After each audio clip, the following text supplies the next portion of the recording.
Bonjour les amis, j'espère que vous allez bien. J'espère que vous avez de bonnes nouvelles et que on va pouvoir partager encore ensemble que des bonnes nouvelles, vraiment que des bonnes nouvelles. Ce qui est important dans la vie, c'est de rester concentré sur ce qui est positif, vraiment sur ce qui est positif.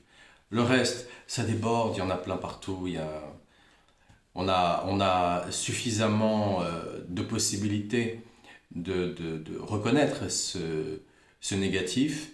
Et c'est justement cela que l'on ne doit pas faire, c'est donner notre énergie à ce négatif. On ne doit pas lui donner notre lumière. On ne doit pas s'intéresser à lui. De lui-même, bien entendu, on doit le combattre. On doit le combattre. Mais on le combat en ne s'intéressant pas à lui, en lui donnant pas le pouvoir qu'il demande. Il cherche ce pouvoir par tous les moyens. Il cherche ce pouvoir par tous les moyens. Il essaye par tous les moyens de nous raconter une histoire qui va nous intéresser. Il cherche par tous les moyens à nous captiver. Il cherche par tous les moyens à nous attirer dans sa tanière. Mais en vérité, il n'est que négatif.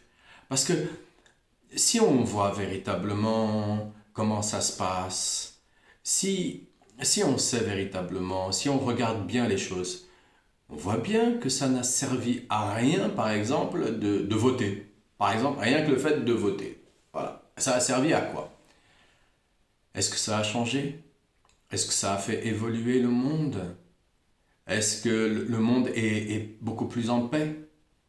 Est-ce que les gens qui ont des difficultés à se nourrir ont la possibilité de mieux se nourrir? Que Dieu nous en protège, mais non, non, on le voit bien. Et pourquoi? Parce que les prix, ils augmentent continuellement, continuellement. Il y a pas d'autre façon qu'ils ont en fait d'épuiser. On est comme le homard dans la casserole.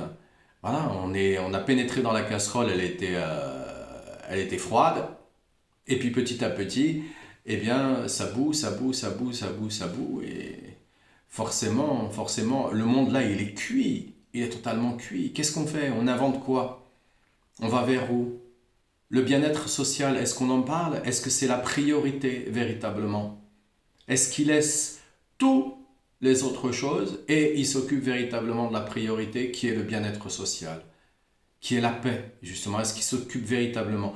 Non, il s'en occupe pas. Ils sont dans les deux côtés, ils sont dans les deux plans. Ils fournissent des armes à l'un, ils fournissent des armes à l'autre. Ils vendent de la drogue d'un côté et de l'autre côté, ils ouvrent des fondations contre la drogue et pour se désintoxiquer. Ils vendent des paquets. Aujourd'hui, ils vendent des paquets de cigarettes, hein, mais sur les paquets de cigarettes, c'est marqué fumez-tu. Parce qu'on ne le sait pas. Parce que toutes ces images, parce que le fait que ça soit noté de cette manière-là, quel impact ça a véritablement chez l'être humain? C'est un impact fort, très très fort, très très fort, très puissant, très puissant. Donc, déjà, si vous fumez, par exemple, hein, puisqu'il y a encore des gens qui fument, si vous fumez, achetez-vous un étui à cigarette neutre, totalement neutre. Et à chaque fois que vous achetez un paquet, vous mettez toutes vos cigarettes dans ce paquet, dans cet étui-là. Vous allez voir déjà, il y a une grande différence. Il y a une grande différence. Vous savez que vous êtes attaché à un monstre. Vous savez que vous êtes attaché à une addiction qui est très difficile, très très très difficile.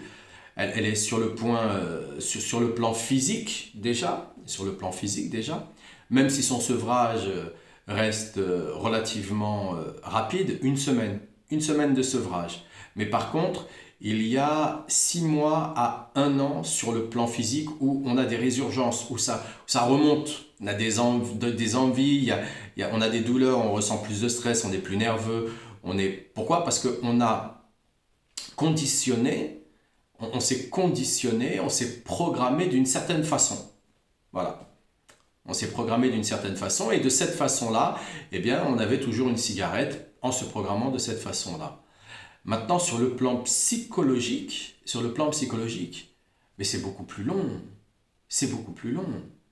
Fumer, hein, que ce soit le tabac ou que ce soit des produits stupéfiants, par exemple. Fumer, c'est en relation étroite avec les problèmes que l'on peut avoir avec la mer. Donc dans ces moments-là, on commence par corriger les problèmes que l'on a avec la mer.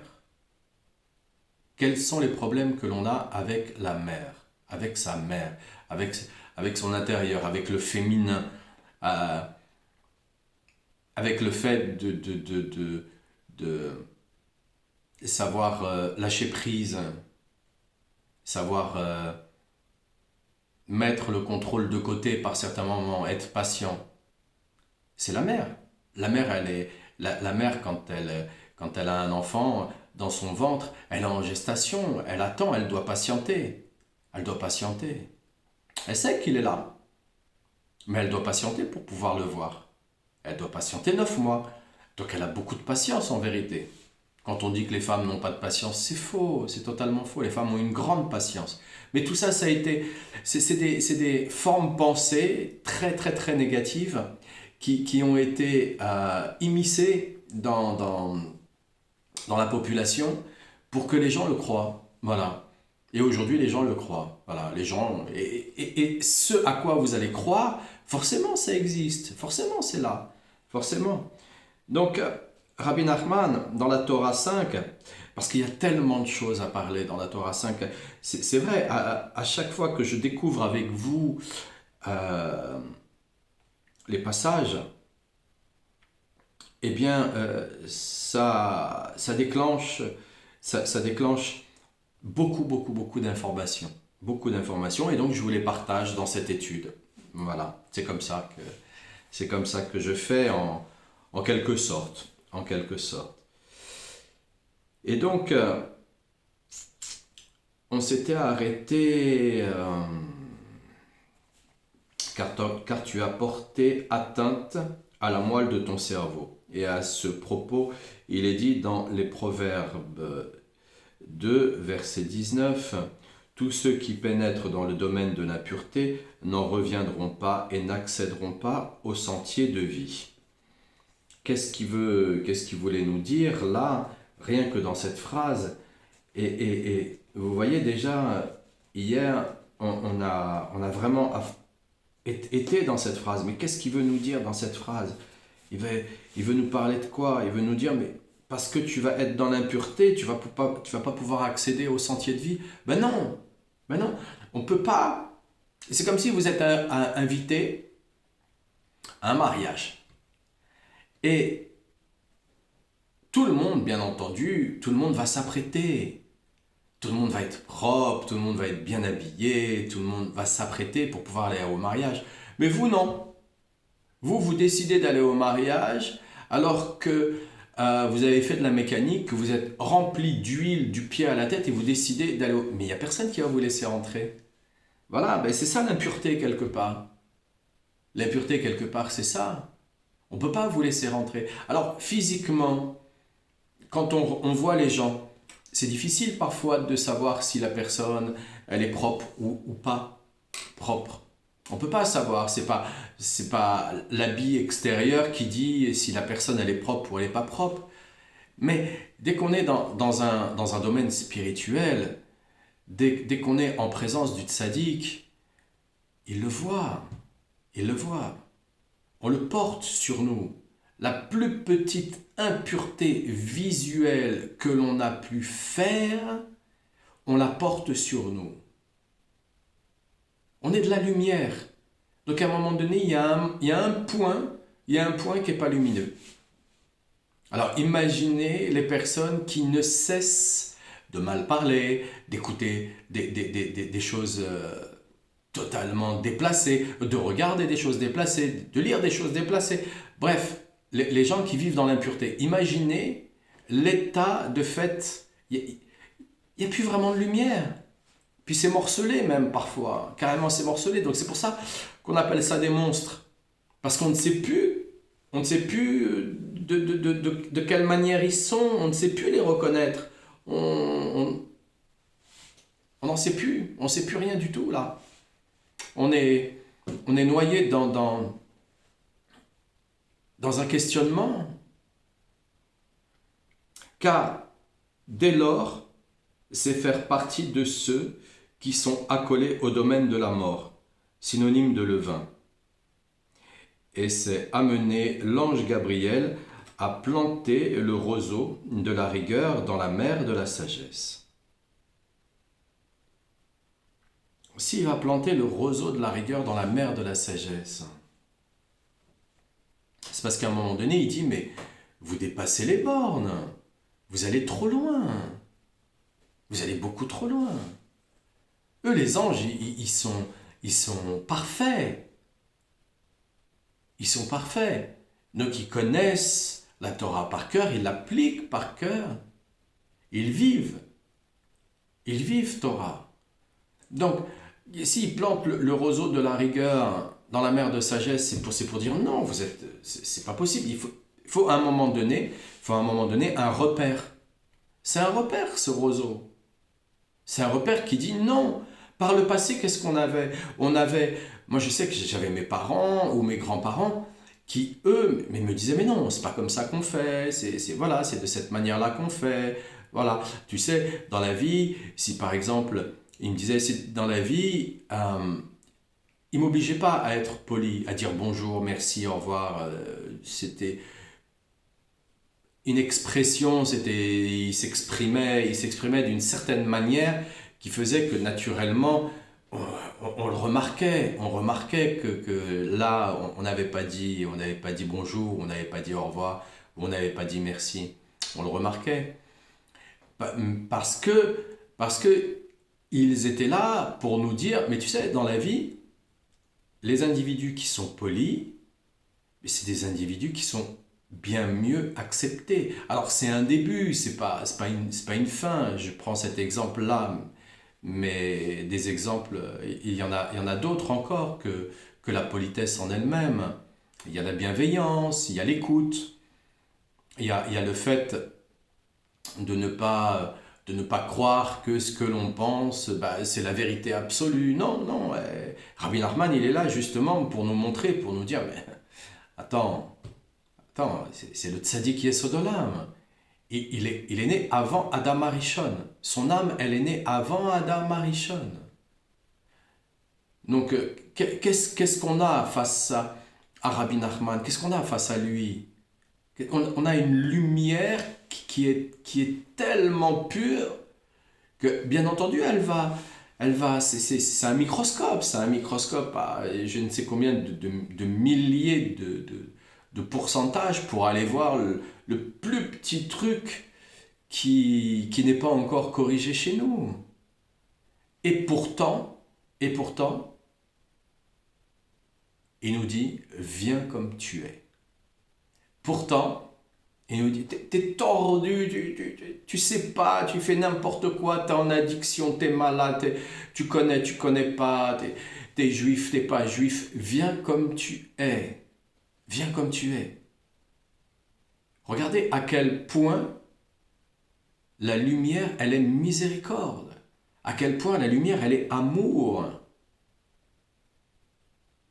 Et c'est pas juste des paroles, c'est une réalité. C'est une réalité.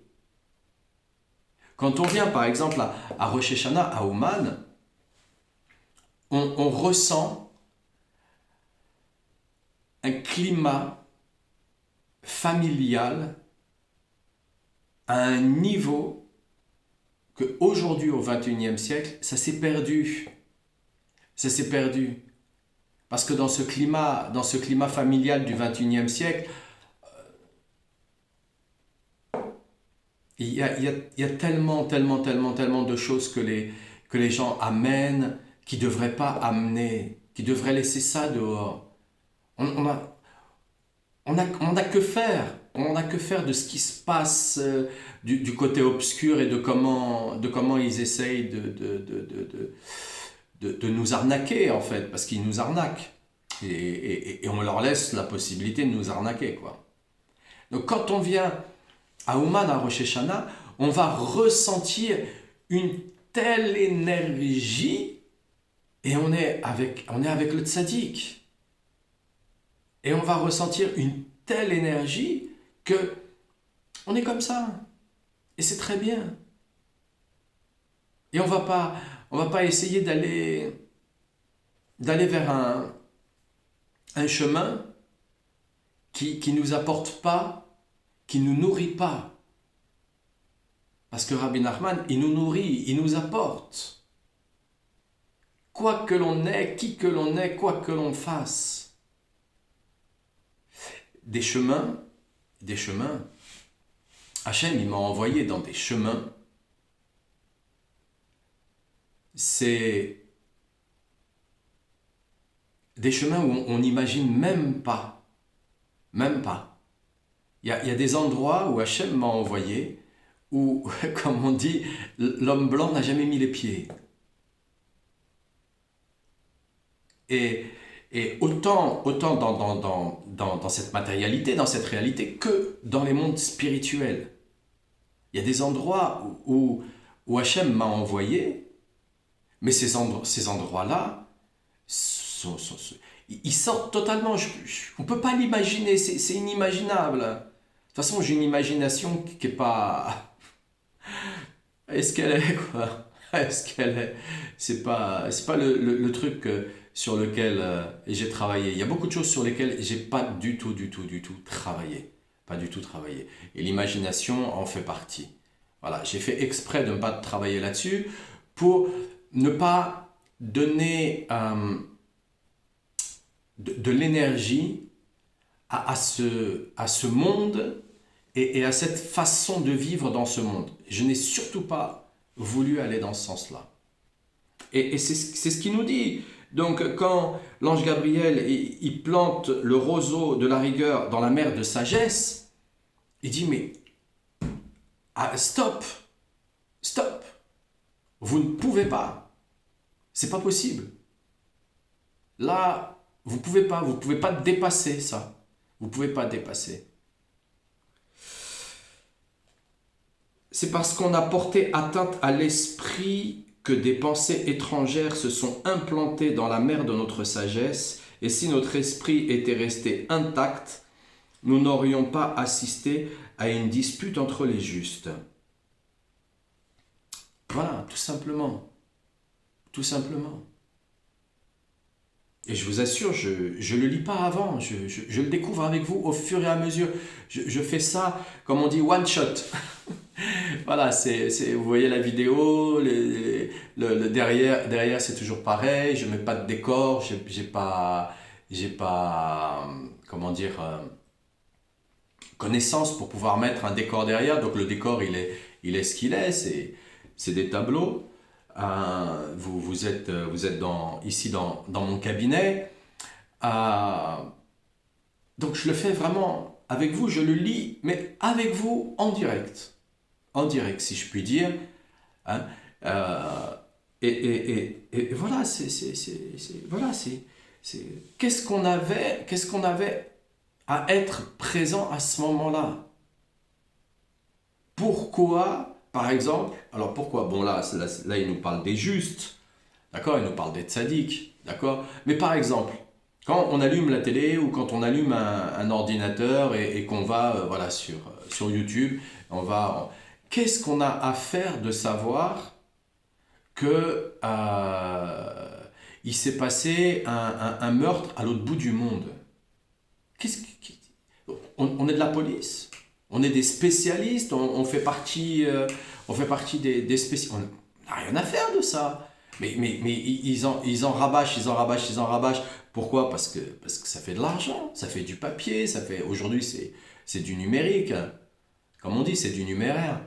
Donc, voilà pourquoi. Mais à quoi ça sert?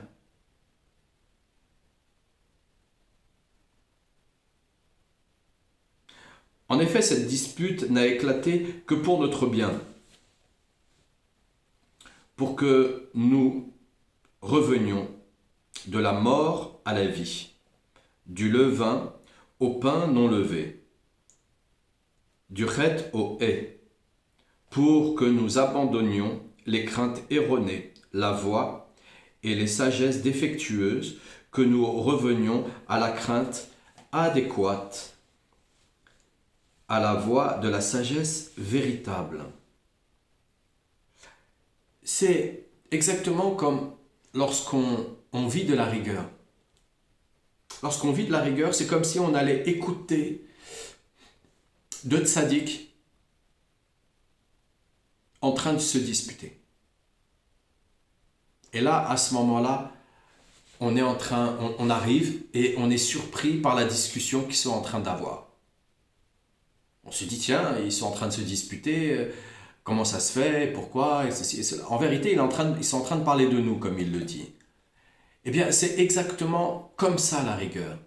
La rigueur, c'est qu'à un moment donné, la rigueur, elle vient dans notre vie pour qu'on puisse s'apercevoir. Alors, tu t'es acquitté aujourd'hui de tes prières.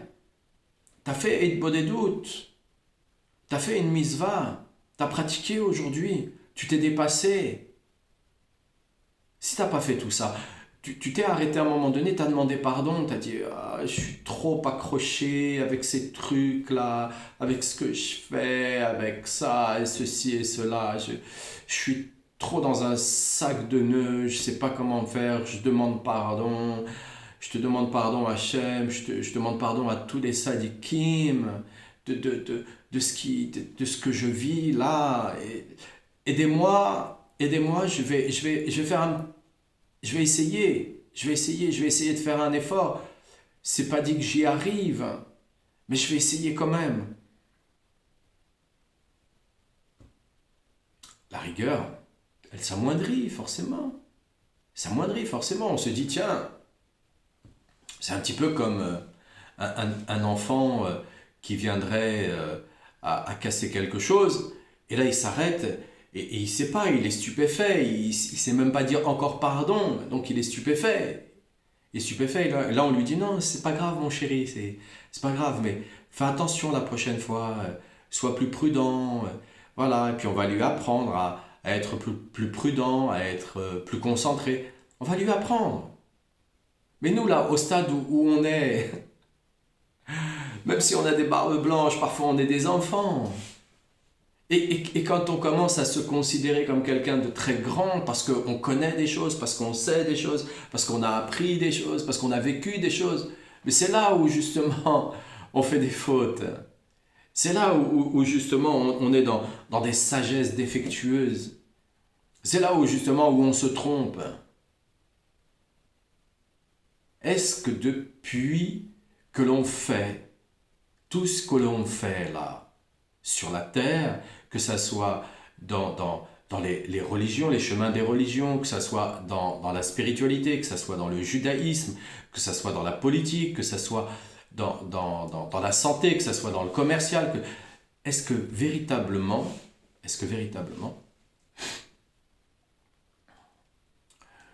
on est en paix?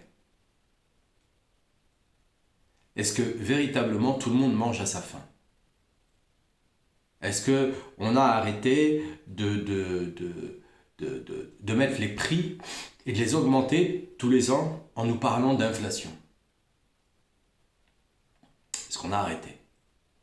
Est-ce qu'on a arrêté de se faire est-ce qu'on a arrêté de se faire de l'argent sur le dos de ceux qui n'en ont pas?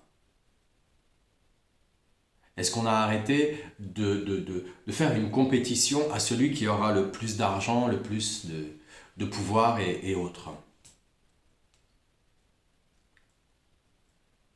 Donc à quoi ça sert? Est-ce que c'est véritablement une vraie sagesse ou est-ce qu'elle est défectueuse totalement? Tous ces chemins-là.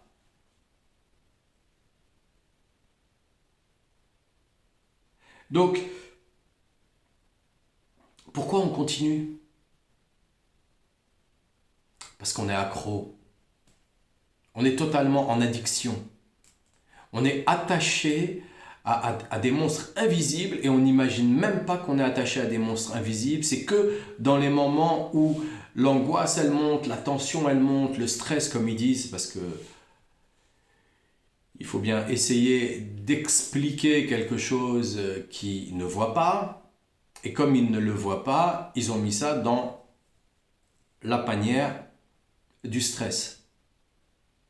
Ça n'existe pas, Ça n'existe pas. Il y a des choses qu'on ne voit pas avec nos yeux parce que nos yeux, ils sont embumés, ils sont programmés pour regarder des poubelles. Mais auquel cas ça se voit, c'est là, c'est présent, c'est totalement présent. C'est pas parce qu'on ne le voit pas que ça n'existe pas.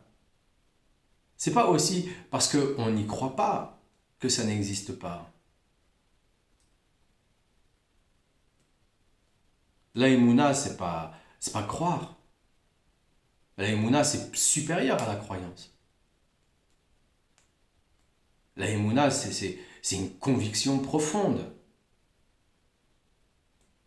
Qu'est-ce qu'on en fait de, de cette pseudo-sagesse avec laquelle il nous rabâche? Moi, personnellement, j'ai pris ces chemins, je suis allé dans ces chemins, en sachant que ce n'était pas véritablement comme ça que je devais continuer le reste de ma vie. Mais j'y suis allé, je m'y suis impliqué, j'ai joué le jeu, comme on dit. J'ai joué le jeu, comme on dit. Mais je savais pertinemment que j'allais pas rester à l'intérieur. Quand je vois qu'il y a des gens qui restent à l'intérieur, je me dis, mais ils sont intelligents pourtant. Pourquoi ils y restent? Pourquoi ils y sont encore? Quel est leur intérêt? Puisqu'au final, c'est que ça, c'est que de l'intérêt personnel. Que de l'intérêt personnel. Quand on est avec Rabbi Nachman, on est directement en relation. Directement en relation. C'est une ligne directe en relation. Avec Moshe Rabbeinu, c'est une ligne directe. Avec Hachem. Il n'y a pas d'intermédiaire. On ne passe pas par des intermédiaires. On va directement parler au roi des rois. Nos prières, elles vont directement, on va dire, dans le dossier du roi des rois. Il examine. Il nous laisse le temps d'utiliser notre libre arbitre pour qu'on puisse justement apprendre à nous renforcer. Parce que le jour où le monde futur sera véritablement présent, à ce moment-là, tous les individus qui y vivront seront des individus qui seront renforcés. J'ai pas dit fort, j'ai dit renforcés. Renforcés par l'expérience, renforcés par la volonté. Et comme de bien entendu, à un moment donné, qu'est-ce qu'on s'aperçoit? On s'aperçoit que parce que on avance avec notre volonté, on y va, on veut, mais on n'y arrive pas, on n'y arrive pas. D'un seul coup, on sent que là, tiens, aujourd'hui ça a marché. Mais oui, c'était la main d'Hachem. Le tzaddik, il a participé au fait que, voilà, regarde Hachem, celui-là, là, eh bien, il s'efforce de le faire. Il va y arriver. Alors au final, on reçoit un petit coup de pouce. Et le lendemain, si on se croit trop tôt arrivé, le lendemain, on retombe, ça c'est sûr. Non, il faut continuer encore. Il y a le corps humain, c'est une technologie d'un haut niveau. Comme je vous ai dit, ils n'arriveront jamais à égaler la création. Jamais. Ils peuvent pas. C'est pas possible. Ils ont essayé. On a juste à revenir dans l'histoire avec la tour de Babel. Ils jetaient même des flèches et des lances en pensant qu'ils allaient atteindre Hachem. Donc non. Ils pourront jamais. C'est pas possible. C'est une technologie qui n'est pas née. Elle n'est pas née. Elle peut pas naître ici. Elle peut pas naître parce que ici, vous savez, c'est un petit peu comme si vous achetez. Moi, ça m'est arrivé. J'ai acheté un jour une moto japonaise, et pas une grosse moto, un 125 japonais. Et je l'ai acheté pour quelle raison? Parce que j'avais été regarder qu'au final, quand elle sortait des usines au Japon, elle tournait à cette vitesse-là. Et qu'il fallait tout simplement, il y avait juste une petite chose à régler dans le carburateur et un petit trou à faire dans le pot d'échappement. C'est tout. Juste ça, juste deux petites choses de rien du tout. Il n'y avait même pas besoin d'inventer un truc, même pas besoin le mécanicien, c'était très simple, il fallait juste lui dire ce qu'il y avait à faire. Et donc j'ai acheté cette moto-là. Et bien cette moto, ici en France, elle était bridée à 110. Elle ne pouvait pas dépasser les 110. Juste il m'a fait ça, j'étais à 150 avec. Voilà. Ben en fait, c'est comme ça que ça fonctionne avec HM dans notre cerveau. On est bridé. On est bridé. On ne pourra pas. On ne pourra pas. Il le sait, puisqu'il y a déjà eu avant Noah, il y a déjà eu l'expérience. Il l'a vu. Il a vu de quoi on est totalement fou de faire ce que l'on fait. Regardez, aujourd'hui, on a inventé enfin, le nucléaire. Enfin, qu'est-ce qu'on a inventé? On a été rechercher le nucléaire qui existe déjà sur la Terre. Et on a été l'utiliser, et regardez de la manière dont on l'utilise encore, on ne sait pas le recycler. On est fou. On est fou. On est comme un enfant de 4 ans qui a trouvé l'arme de service de son père policier ou militaire et il joue avec. On est fou. On est des gosses, des enfants, totalement des enfants. Donc, il faut bien qu'on se renforce. Il faut bien qu'Hachem, il nous donne les expériences, les difficultés, les étapes. Nous, on l'interprète de cette manière-là parce que c'est dur. Parce que c'est dur. Je conçois, c'est dur. C'est dur.